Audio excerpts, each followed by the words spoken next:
Ang ating panauhin dito sa ating pundahan at muli na naman tayong dinalaw ng ating butihing Assistant Secretary ng National Youth Commission, walang iba kundi si Assistant Secretary Earl Saavedra.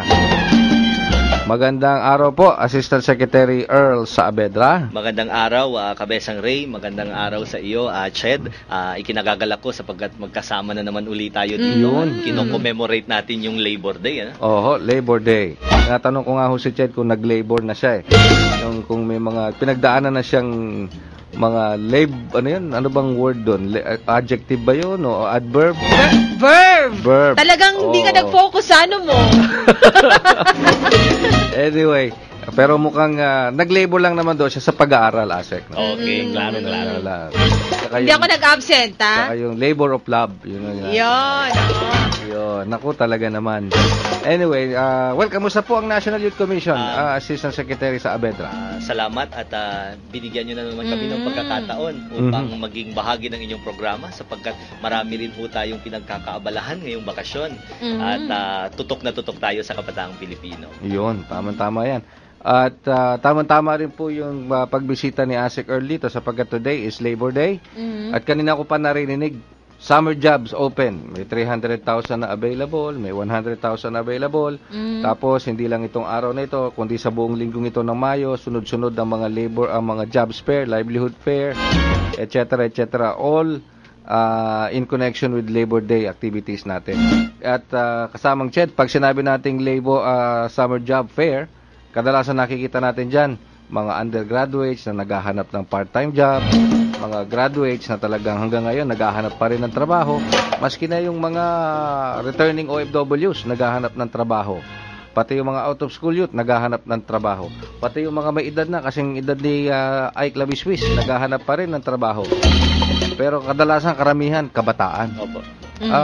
Asik Earl sa National Youth Commission, ano naman ang paghahanda ng NYC ngayong Labor Day? May mga kahalintulad din po ba kayong aktibidad katulad nito? Actually po ngayon, sa araw na ito, wala tayong ni-launch pero in the past days, yesterday naandun tayo sa lungsod ng Makati kasama ng local government of Makati sa suporta ni Mayor Junjun Binay ay ni-launch ang special program for the employment of students at saka yung government internship program. So yung special program for the employment of students is actually the summer job program na pinaka-known sa mga kababayan natin ngayon sapagkat ito ay ginagawa or ini-implementa kasama ng Department of Labor and Employment. Yesterday, more than 1,000 yung na-accommodate na mga kabataan sa local government of Makati and they have been very consistent with the implementation of this program even in the past few years. So, sa iba't ibang mga ahensya din ng pamahalaan, alam natin na in-expand yung GIP. So, ito yung opportunity na ibinibigay din sa mga kabataan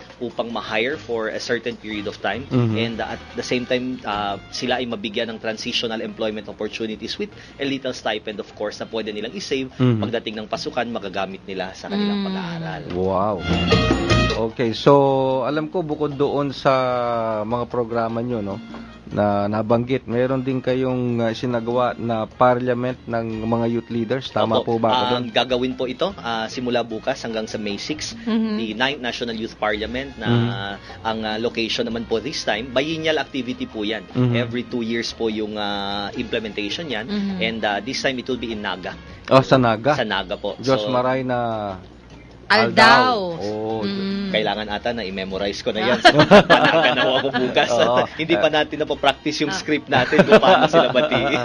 Okay, pero yun po Parliament of Youth Leaders. Ano ho ba ang laman nun? Bakit may Parliament of Youth Leaders? Maganda po yan sapagkat isang mekanismo yan na sinasuggest ng batas na nag-create ng National Youth Commission, yung Republic Act 8044, the Youth in Nation Building Act, sapagkat hindi ho kaya ng National Youth Commission as the Youth Authority in government to lobby for certain policies and programs in a way that would benefit the youth sector. So, ibig pong sabihin, kailangan natin ng mga stakeholders. So, our stakeholders are also our clients. So, sila po, itong mga best of all minds nga ang tawag namin dyan, sapagkat they are leaders in their own communities and they represent the 4 youth subsectors. We have the in-school, out-of-school, youth with special needs and with disabilities, at saka yung working youth. So, igagather ho natin sila and then they make relevant recommendations for policies through through resolutions, kasi parliament po yan So may formal system tayo dyan sa loob habang ini-implement yung programa, and then itin-turn over po yan ng National Youth Commission na kami po yung naglalabi sa mga government agencies, including sa ating mga legislators, para magkaroon ng kaukulang batas relative to effective youth programs which the government can implement. Okay, when we say relative youth programs, that means may kasama dyan sa education. Opo, inclusive po lahat. Inclusive lahat yan, education, employment, health, lahat na. Opo, lahat youth participation. Based po yan sa, may tawag tayong 7 program of work as prescribed by the United Nations for the youth. Okay, Opo. good.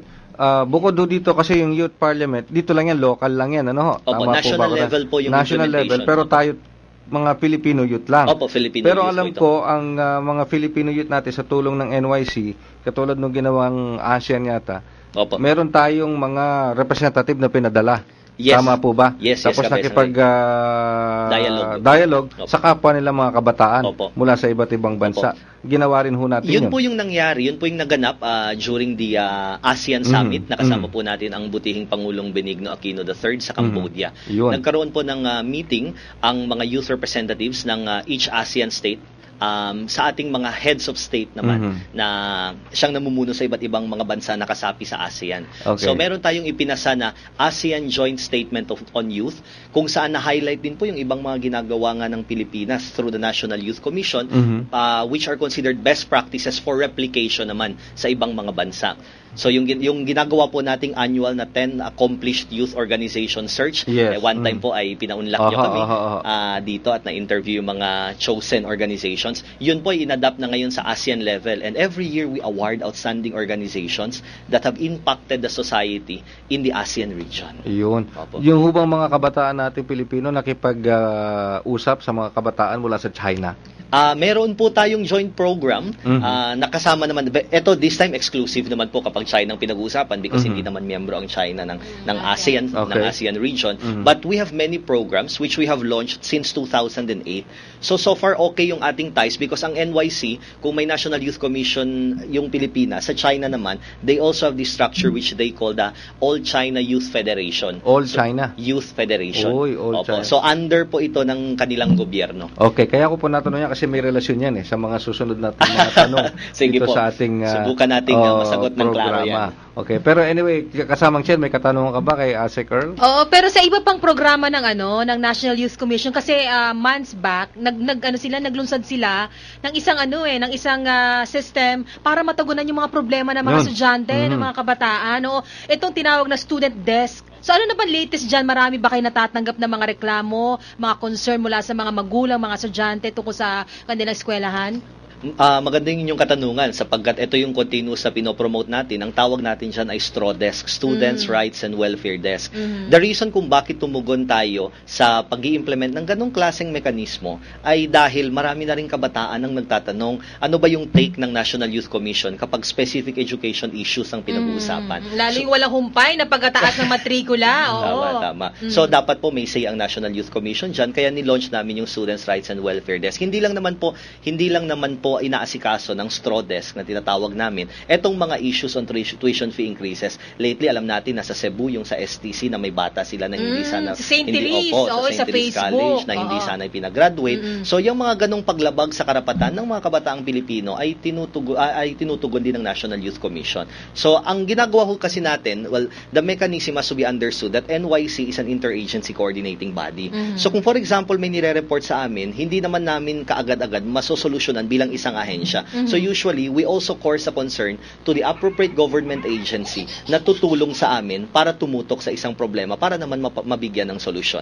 Ang alam ko, may iba pa kayong kasama dyan, Department of Education, kasama po natin yung TESDA. And of course, in advocacy of the public and private partnerships, kasama natin yung mga organizations such as the Student Council Alliance of the Philippines and others.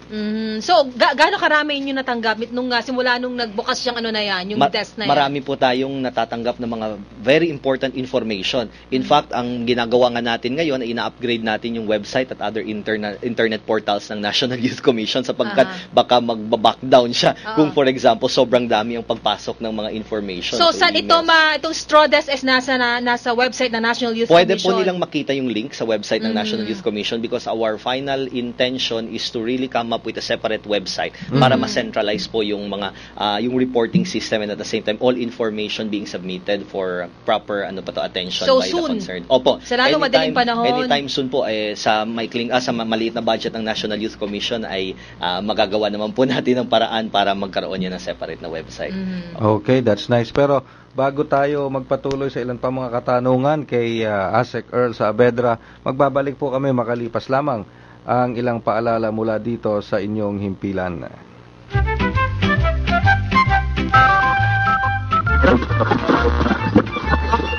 Nasa ba yung barangay PBS ang radyo ng bayan? Hindi ko bakit. Pabira. Tulungan mo nga ako din. Asan ba yun? Ano bang hinahanap nyo? Yun nga, yung programang Barangay PBS sa Radyo ng Bayan. 738 yun pag pinihit mo sa AM band. Gusto ko subaybayan. Sus, Mariosep naman Ako din po. Like ko yung Barangay PBS. Kasi nakakaaliw subaybayan ang mga kabarangay natin sa Radyo ng Bayan. At take note po, sa buong Pilipinas. At alam nyo po, marami akong nalalaman dyan. At hindi ako inaantok pag on-air na sila. Hindi sila boring. Yun na nga. Ano boring pa? Boring ka pa. Talaga hindi ko makita. Sus, Mariosep, ano ba? Ay, naku po. Narito na ang programa ng bayan. Barangay PBS. Nakulo, ayan na yung Barangay PBS. Makinig na po tayo. Hindi ko nga makita. Nasaan ba yun? Bakit po? Ano pang hinahanap nyo? Pabidaskin naman tong hearing aid kong to. Hindi ko makita. Kanino ko ba hinahanap Ngek!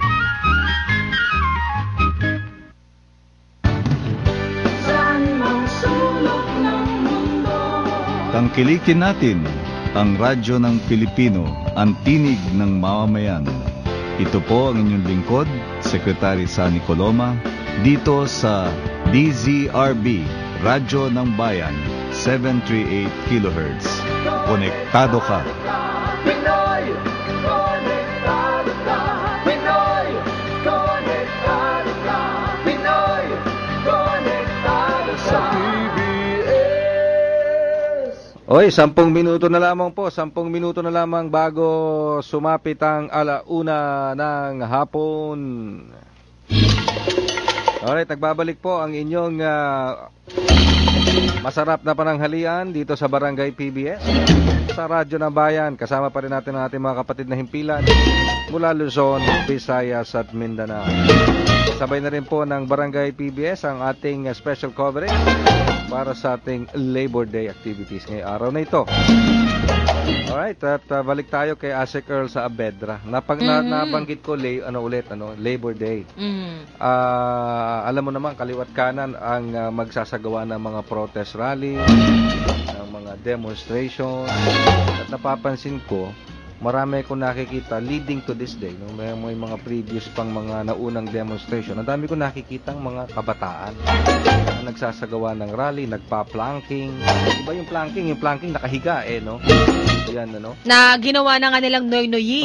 Meron pang ginawang noy-noying. Pero karamihan nakikita ko ngayon, I see increasing number of youth na sumasama sa mga ganyang klase ng planking, noy-noying, mga demonstration. Ang National Youth Commission po ba, ASEC Earl, tries to reach to this group of youth sa mga ganitong mga pagkakataon? Simula po nung panahon na uminit nga yung issue ng noy-noying, sinubukan na talaga natin nakausapin sila sapagkat alam po natin na may pinanggagalingan itong mga ganitong action sa Cabezang Rey, kaibigang Ched, sapagkat usually gusto nating malaman kung ano yung pulso nila. Ginagawa ba nila itong pagrarally dahil nakikita nila, say for example, specific upon the youth sector, kung wala bang mga programa na ginagawa yung gobyerno para sa kabataang Pilipino, so na hindi siguro nila alam, that's why at times we always believe sa rasyonale ng mabuti at klarong pag-uusap. So we're inviting them in order that they may be able to join us, sit down and know what programs we have at hand in order to benefit them. Kasi po sayang yung pagkakataon kaysa sa mag-rally tayo, marami silang maa-avail ng mga youth programs and services being implemented not only by NYC but other partner agencies, even sa local levels po. Well, I can understand for them to make their opinions heard. Opo, No? tama Lalo na din sa naman tuition fee hike, Okay. kung ano-ano pang mga issues. Pero kung minsan I don't know kung you would agree on me on this, pero merong maraming issue na sometimes they step out of bounds eh. No, yung mga issue na kung minsan parang paano nila nasabing gano'n wala naman sila doon sa actual na sitwasyon. Tama No, din ngayon, naman po kung yun. pinag-uusapan natin tuition fee hike, katulad nitong nagsabi na elementary, high school, private school tuition magtataas, of course. Siguro kasama pa nila ako dun sa magsasabi na teka muna, mag-moratorium muna tayo sa tuition hike. Pero pag pinag-usapan na natin yung pagpapatakbo sa gobyerno na personal na issue na patungkol sa Pangulo, I don't think na sandali lang, parang kinakailangan ng guidance dito. Opo, tama po. And perhaps I can speak on behalf of DepEd at CHED.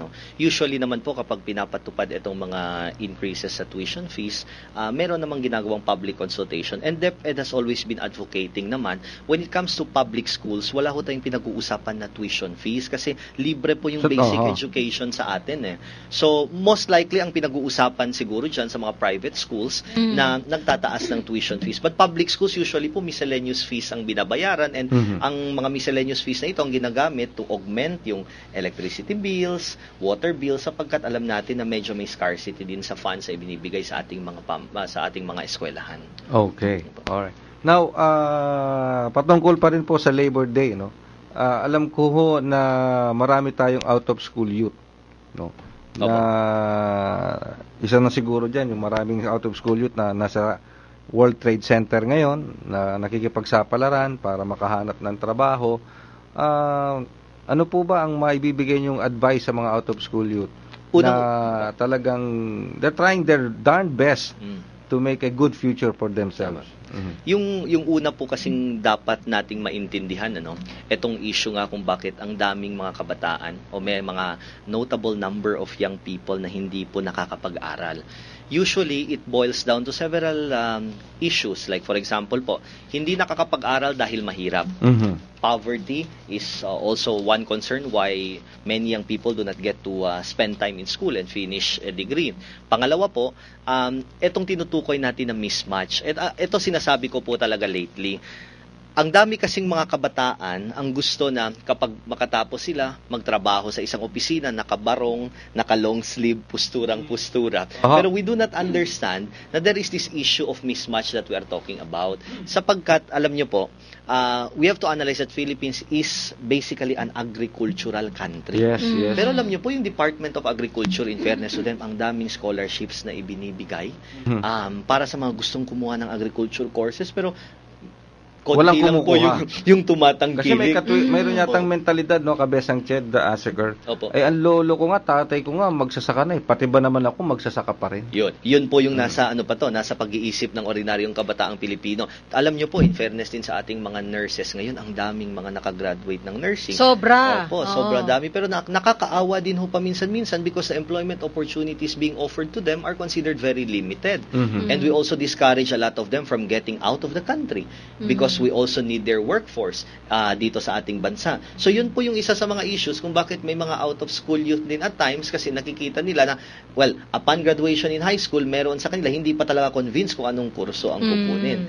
And with a lot of factors ngayon na very tempting na paminsan-minsan nadidissuade yung focus ng kabataan para makapagtapos ng pag-aaral.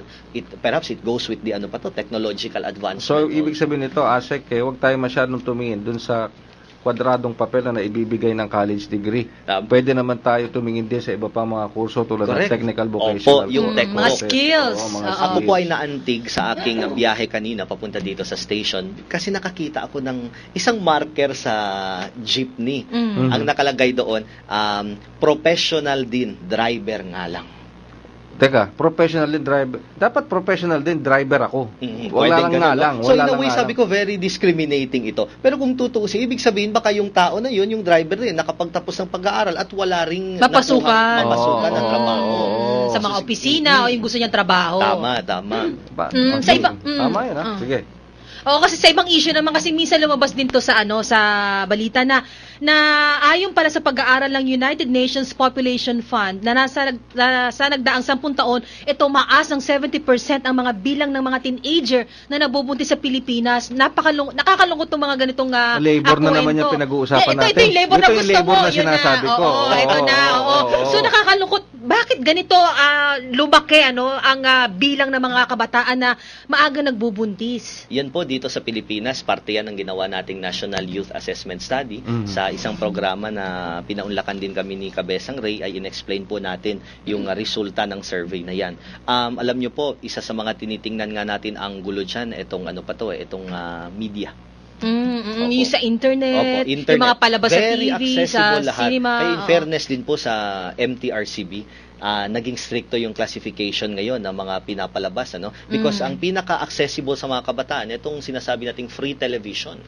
Nakikita natin yung mga eksena na at times hindi pa talaga akma para sa isang kabataan na ang edad ay 15, 16. Nung nasa Cagayan de Oro ho tayo at minonitor natin yung mga lugar na naapektuhan ng sendong, ginather namin kasama ng UNFPA, United Nations Population Fund, based dito sa Pilipinas, at tiningnan natin yung estado ng mga young mothers. Nakakaantig ho kasi nakakaawa, nakakaantig kasi may mga 15 years old, 16 years old na buntis na ho. May isa pa nga doon na yung boyfriend niya na nag-propose sa kanya dahil buntis na, nag-propose sa kanya at sa family niya na pakakasalan siya the day before the tragedy occurred, the following day hindi na nila nakita. Hindi na nila nakita yung lalaki na nag-propose at nakabuntis doon sa batang babae. Sinama na ba ni Sendo? Yun na nga po ang kanilang ang kanilang speculation baka na na nadala ng baha. Nako.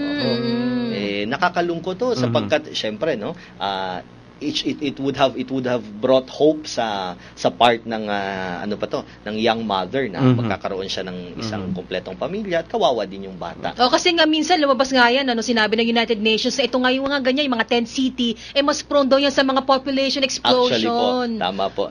Na i-connect lang natin doon. Beforehand, bago pa nangyari yung insidente, may mga ganong incidents na nga po So, what more kapag magkakasama sila. Pero hindi naman po pinapabayaan ng DSWD, ng ating mga kasamaang social workers sa area, at tinitingnan pa rin po yung kapakanan ng ating mga kababayan doon.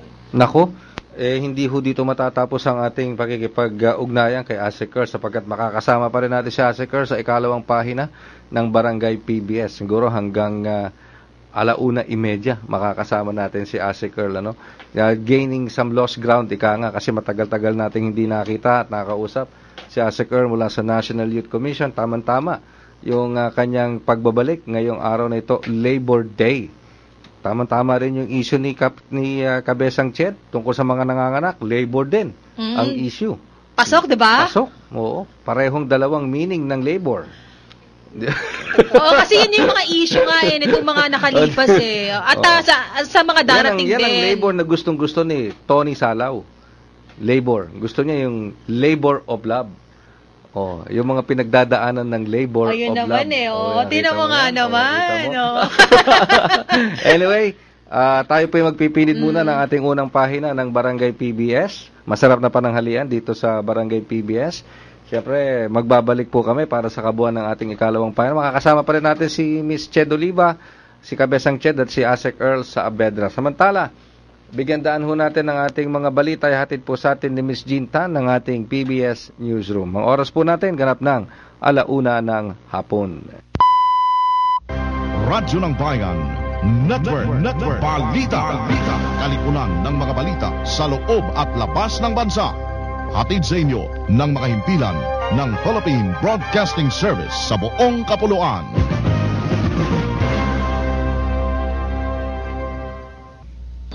Magandang hapon. Narito po ang ating mga tampok na balita. Matagumpay na isinasagawa ngayon sa lungsod ng Naga ang mega jobs at livelihood fairs kaugnay ng araw ng paggawa sa araw na ito. Ang buong ulat mula kay Rafael Rengalota ng Radyo ng Bayan, Naga. Naging matagumpay ang nagpapatuloy ng mega jobs at livelihood fair na ginagawa ngayon sa SM Naga City Mall. Mahigit sa 5,000 trabaho sa lokal at sa labas ng bansa ang bukas sa mga aplikante. Magpapatuloy ito hanggang mamayang 5:00 ng hapon.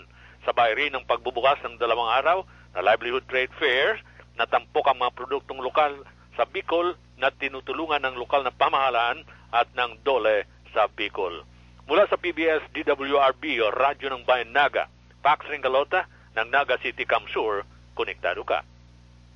Problema sa elektrisidad sa Misamis Oriental hindi matutugunan kung iaasa lamang sa hydroelectric power plant, ayon kay Misamis Mayor Oscar Moreno.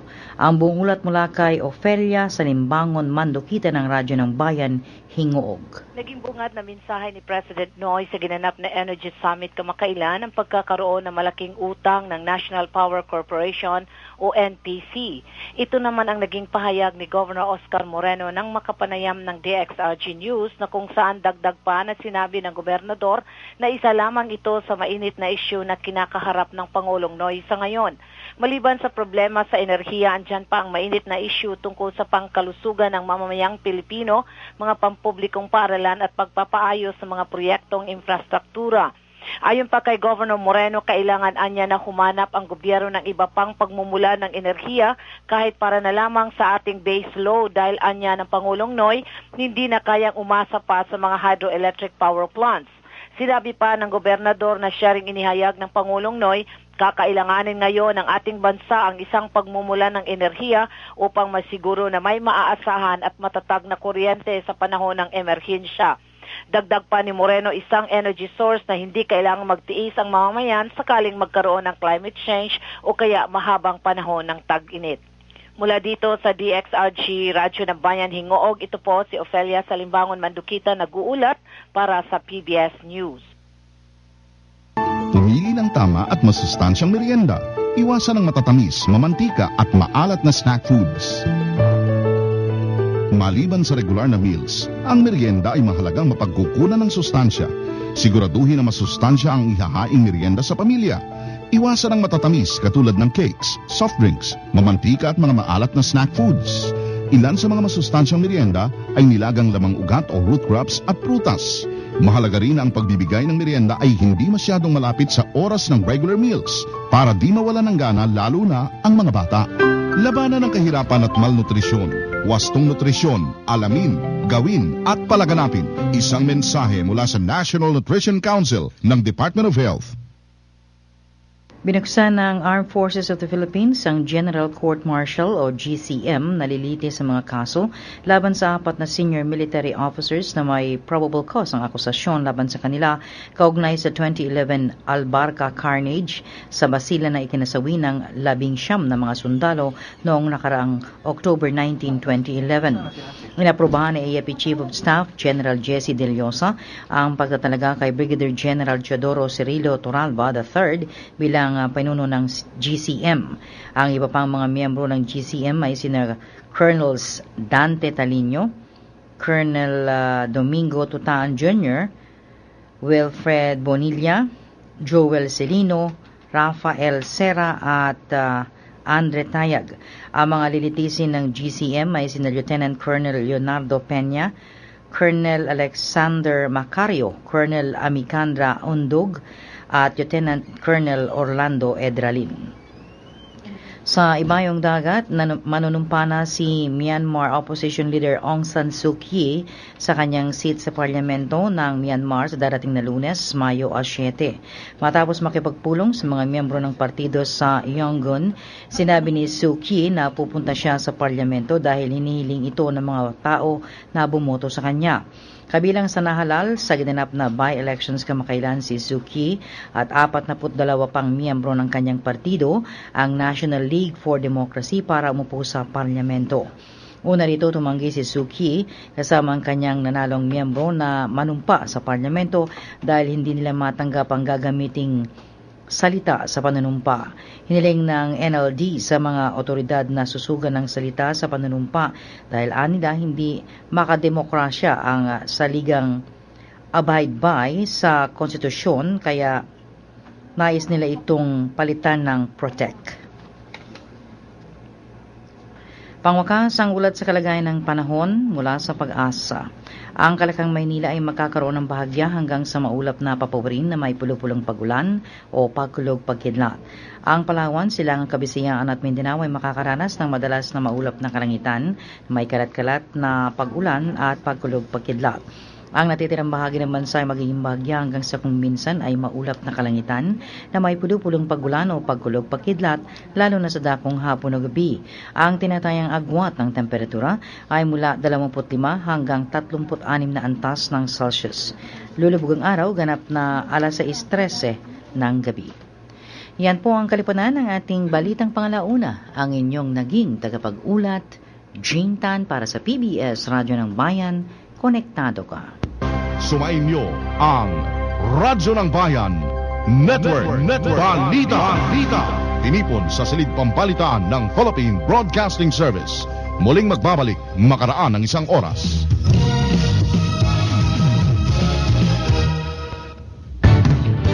Saan mang sulok ng mundo, Tangkilikin natin ang Radyo ng Pilipino, ang tinig ng mamamayan. Ito po ang inyong lingkod, Secretary Sani Coloma, dito sa DZRB, Radyo ng Bayan, 738 kHz. Konektado ka. Pinoy, konektado ka. Pinoy, konektado ka. Pinoy, konektado ka. Sa PBS.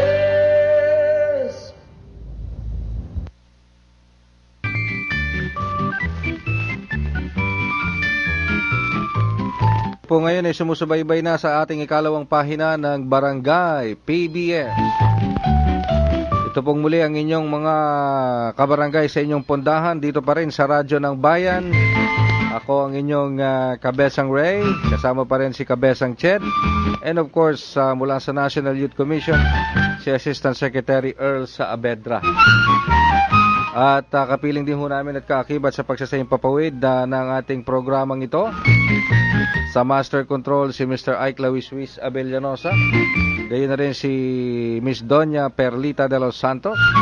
Ang ating mga katuwang naman sa ating sangguniang kabataan, sina Sheena at Diza. Siyempre napapakinggan din po ang programang ito sa bayan napapakinggan sa impilang DZRM 1278. Kasama naman natin doon sa Master Control si Mr. Jojo Duque, sina Julius Cesar Corpus, gayon na rin si Marinel Villacorta. Tangalan po ng lahat ng ating mga kapatid na impilan mula Luzon, Visayas at Mindanao. Muli po, sabay-sabay kami maglilingkod sa inyo ngayong araw na ito ng Martes, unang araw sa buwan ng Mayo, Labor Day, holiday. Pero bago tayo magpatuloy, tulad na nabanggit ko po sa inyo ng mga nakalipas na araw ngayong buwan ng Mayo, sisimulan natin ng isang quiz dito sa Barangay PBS. Ito yung tinatawag nating Asian Quiz. Asian Quiz. Ang tanong, ano-anong mga bansa ang kasapi sa ASEAN? I-text ang inyong sagot, kalaki pa ang inyong pangalan at address sa numerong 0939-915-7211, 0939-915-7211, o ipadala sa Radyo ng Bayan, 4th floor, PIA Building, Visayas Avenue, Quezon City. Ang dalawang mananalo ay makakatanggap ng tigda 2,000 piso.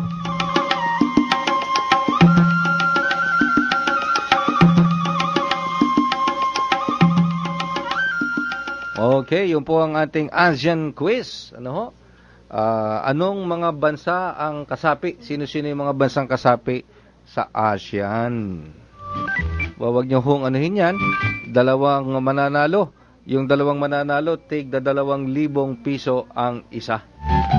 Padala nyo na ho kagad ang inyong mga kasagutan doon sa mga numbers na binigay sa inyo. Dito po yan sa Barangay PBS. Ay, tuloy-tuloy na po tayo sa ating Barangay PBS. Alam mo, Kabesang Chen, bukod kasi dito sa Labor Day na pinag-uusapan natin ngayon, tinitignan ko itong ating mga pahayagan. Itong ating mga pahayagan, pagka talagang ayaw bitawan yung issue patungkol sa China at saka sa Pilipinas, no? Oo, mainit yan, usapin na yan. Mainit pa rin. At tulad ngayon, nakalagay sa isang major broadsheet, China protest international mediation. Ayaw daw nila ng mediation sa international setting. Ayaw nila. Ayaw nila na may mamagitan. Ayaw. Mas gusto na nila ng friendly talk kaysa sa legal na pamamaraan na lang daw. Yun ang sabi ng China. Pero ganang side naman ng Pilipinas, lahat ng diplomatic at legal remedies gagawin ng Pilipinas. Ganyan ang side naman, Diyan pa yung issue. Siyempre, ito yung issue ng Scarborough Shoal. Mas kilala sa tawag na Panatag Shoal. Or Baho de Masinloc. Ganyan. At inaangkin ng China, although bagamat ito'y 1,000 miles mahigit sa kanilang nearest island, pero inaangkin pa rin ng China, base raw po kasi sa kanilang historical account, sa kanila daw po yan. Sabi ng China, Siyempre, sabi naman ng Pangulo, what is ours is ours. So, sabi rin ng Pangulo, it's better to, Jar Jar? Jojo, War. Jojo, War. Pasensya ka na, mahina ako sa ganyan. Anyway, pero ang tanong ko dito, ganito nagtatalo yung mga may edad, yung mga matatanda, yung mga diplomatiko, yung mga, alam mo na, yung mga diplomatic heads, they're bashing their heads, trying to find a solution to the problem. Merong andyang, sabi nga nila, yung tension, andyang papakita ng lakas, mga Navy vessel, etc. Nandiyan pa pumapasok ba sa issue yung Amerika, nandiyan yung Russia, etc.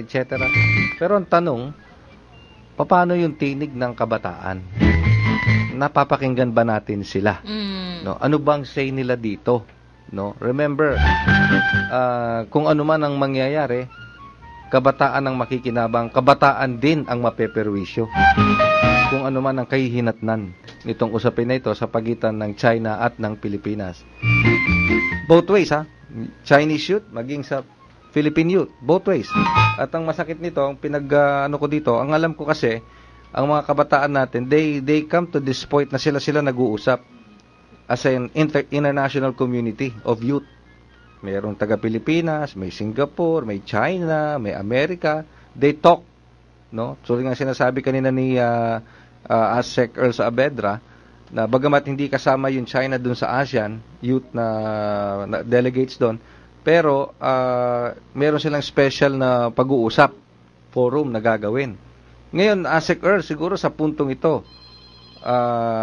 ano kaya sa tingin nyo yung maaring kalabasan ng pag-uusap at ano bang epekto nitong, sabi na natin, quote-unquote, tension sa pagitan ng Pilipinas at China, lalo na sa ating mga kabataan? Napag-uusapan ho ba yan ng ating mga kabataan? Actually po, ito ay isa sa mga pinaka-importanteng issues na tinututukan ngayon ng National Youth Commission, sapagkat alam natin yung mga kabataan kasi ngayon, very interested sila when it comes to social issues, current events, sapagkat this is the first time na alam natin na nagkaroon ng ganitong tension, at of course, directly, dapat may say ang kabataan dito. But as always, we say, and we are one with the voice of the Department of Foreign Affairs, that the rule of law must be upheld.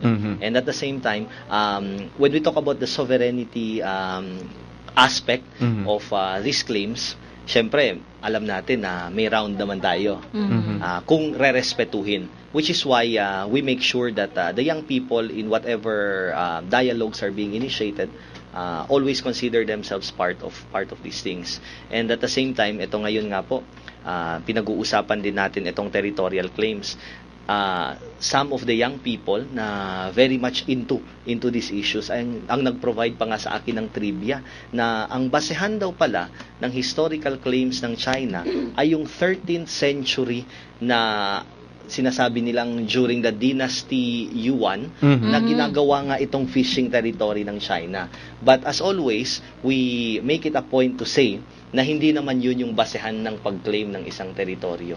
It's always based on the United Nations Convention on the Law of the Seas, which declares na dapat 200 nautical miles ang within the perimeter ang nasasakop nating mga isla. Ngayon naman po, in a way, hindi naman nahahamper yung ties ng National Youth Commission with our counterpart, yung sinabi ko po kanina na All China Youth Federation, sapagkat since 2008 ay meron po tayong tinatawag na ASEAN-China Youth Leaders Training. Okay, And, puputulin ko muna kayo dyan, ASEC Earl. ASEAN China Youth Leaders Training Program. Training. Puputulin ko muna kayo dyan sapagkat magbibigay daan lang muna tayo sa isang pag-uulat mula sa ating kapatid na himpilan, mula sa Radyo ng Bayan, Hingoog, si Miss Merly Lades. Uy, wala na si Merly. Naputol na si Merly. Okay? Alright, siguro medyo naano si Merly. Balikan na lang natin, no? Ang kanyang pag-uulat. Tawag ka na lang ulit, Merly. Okay, balik tayo kay ASEC Earl. Yung sa China-ASEAN Youth Leaders po ba yan? Training program. Training program. Nag-start po yan noong 2008 at last year lang po natapos yan, 2008 to 2011. Ito po yung programa kung saan ang mga kabataang Pilipino ay pinapapunta po sa China in order to be immersed and to eventually study on the cultures and traditions of the nation. And maganda naman po yung naging turnout ng mga activities na yan. In fact, it's part of the youth cooperation na meron tayo with China. Ngayon, hindi naman po na-hamper and gusto nga sana na i-sustain itong programa na ito at pinakomment tayo ng ASEAN Secretariat on this. So, kahit meron pong ganitong tension, masasabi natin na so far, everything is normal. But we cannot avoid the fact na nag-worry din ang ating mga kabataan. Pero hindi kaya nila ituro dun sa mga kabataan Pinoy na darating dun sa China na kanilang Scarborough Shoal. Kasi kasama na pala sa kanilang aralin yan. Pinag-aaralan pala nila yan na ang Scarborough Shoal, yung Yuan Island ba yung tawag nila doon? O Yuan something, Yung Dynasty Yuan daw ay na-consider nila under ng territory na nila. Nakalimutan ko lang yung Chinese name nung Scarborough Shoal sa kanila. Pero yun daw, talagang sa kanila daw. Kaya parang, kumbaga itinataniman nila sa isipan ng mga bata, nasa kanila yung lugar na yun. Parang nga naman, di ba, may paglaban nila yun, di ba? Opo. Oo. Actually, since the program ended last year at nasa level pa siya ng study in order that we will determine also if it will be continued or not. Ang expectations lang naman natin na sana kung ipagpapatuloy natin yung joint program na yun with China, wala namang mga ganong information na mahahamper. Oo nga in a way na hindi naman maganda. Friendly exchange lang naman to. Opo. Oo. Kasi 'di ba yung China kasama yata yan sa ASEAN Plus 3, 'di ba? Opo, may mga ganun tayo kapag ASEAN Plus ganito.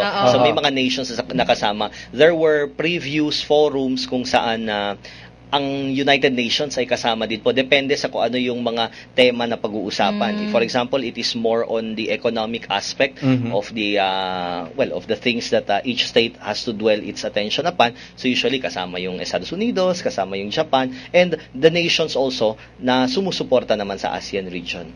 Ayun, okay. So, as far as NYC is concerned, lalo na yung ating mga youth and youth leaders and their corresponding counterparts sa China. Everything is normal. Everything is normal. At walang dapat pagtalunan o pag-awayan o pag-agawan. Kasi in fairness din po, even in the past years, kung saan nagkaroon tayo ng joint ties with the government of China, may mga pagkakataon po na kapag itong tinatawag nating grupo nila na All China Youth Federation ay pumupunta po dito sa ating bansa, may mga areas sila na pinupuntahan at nagbubuhos din ng proyekto. There was one time before, in partnership with the Filipino-Chinese Chamber of Commerce and Industry in coordination with the National Youth Commission, ay lumuwas po patungong Dumaguete sa Silliman University, itong All China Youth Federation, to turn over a project. Ito naman a school building, I believe, na based sa isang paaralan. So far po, maraming mga programs na in a way, very normal naman yung treatment natin ngayon at hindi nahahamper sa kalagitnaan nitong mga tension na ito. But of course, our young people would always ask, ipupush through ba ng NYC? Or titigilin ba ng NYC? As always, we say that we look into all these things to make sure na kung ano yung mas makaka-benefit sa ating bansa, yun po yung ating kakatigan at papanigan. So may cooperation doon, sana doon din pagdating sa Scarborough Shoal, magkaroon din ng cooperation ng China at Pilipinas. Sana po magsimula natin yung mga bata magdesisyon. Magsimula sa dapat po magsimula sa kabataan. Para hindi mainit ang ulo. Kasi kung minsan pag may edad na yung mga nangyay, alam mo nandiyan yung pride, nandiyan yung kung ano-ano. Pag ang kabataan kasi usually pag bata, lalo na kung very very well educated yung bata, maganda yung pananaw niya sa buhay, nakakaintindihan, nawawala yung, hindi, mas amin yan, mas malakas kami sa inyo, o, hindi, amin yan, nawawala yun eh. Maganda kasi, alam mo yung mga bata, kung misa pag nagkatampuhan, wala pang isang oras, naglalaro na naman. Tama. Yung last year po, kasama natin yung mga opisyales din ng All China Youth Federation. Lumuwas sila dito sa Pilipinas for the so-called Asian Youth Council meeting. And that was the time kung saan pinag-usapan yung mga yung mga implementation ng mga programa that would benefit more the young people who are the clients of each youth organization or youth entity ng pamahalaan na under ASEAN, and of course kasama doon yung China. Okay, so mabuti yun. So, hindi ba kaya mabibigyan ng pagkakataon yung mga kabataan na make their voices heard dito sa isyong ito, lalo na yung mga kabataan doon sa China, para matapos na ito? ASEC Earl, no? Alam po natin na may mga kabataang Pilipino din na nasa China, no?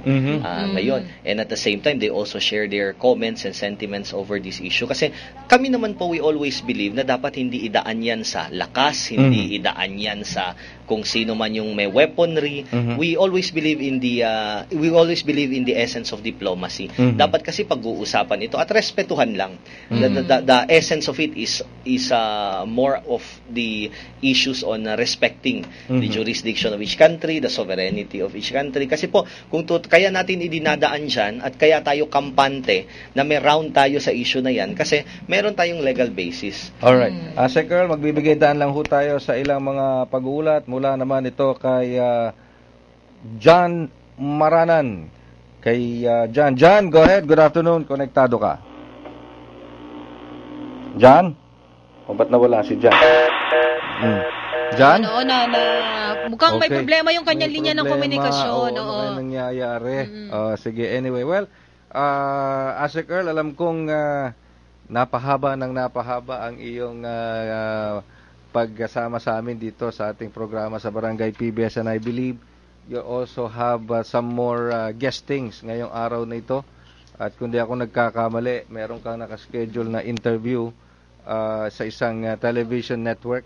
So, pasensya na po kayo, ASEC Earl, kung napahaba po yung inyong stay dito sa ating Barangay PBS. Pero napakahalaga po ng mga impormasyong na ipamahagi nyo sa amin ngayon. As always, nagpapasalamat po tayo sa Barangay PBS sapagkat kapag meron po kaming request na i-promote na advocacy, hindi ho tayo hinihindian ng management ng Philippine Broadcasting System. And of course, your program is very relevant, no, sa mga kabataang Pilipino sapagkat ngayon ko lang nalaman, di na pala puro FM ang pinapakinggan nila, pati AM stations. Oo, so we make it a point that we relay the information to our networks na pakinggan nyo ang Barangay PBS.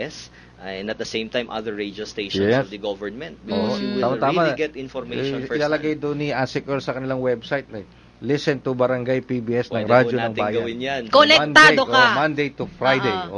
The voice of the youth. The voice of the youth. Yeah. Tsaka, syempre, huwag kakalimutan nyo, Kamusta Ka Batang Juan? Opo, every Saturday po yan. Sa DCRM naman yun. Sa ating kapatid na himpilan.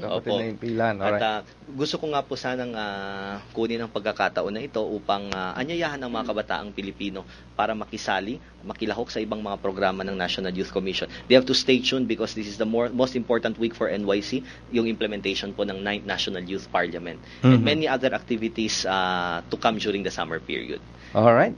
Thank you very much po. Alam niyo naman po kasi lagi kami nakatutok sa website ng NYC, National Youth Commission, at marami pa sana tayong itatanong. Kaya nga lamang po talagang gahul tayo sa oras, maraming hectic ang schedule Hectic ang schedule ni ASEC Earl sa Abedra.